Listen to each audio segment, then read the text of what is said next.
Die japanische Regierung beabsichtigt, ihr Militäraufgebot auf den südlichen Inseln wegen der anhaltenden chinesischen Bedrohung zu verstärken.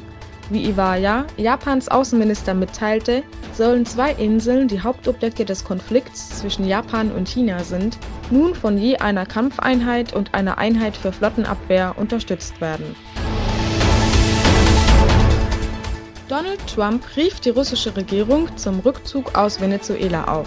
Die Sprecherin der Presseabteilung des russischen Außenministeriums hält dagegen, dass die Vereinigten Staaten sich zuerst aus Syrien zurückziehen sollen.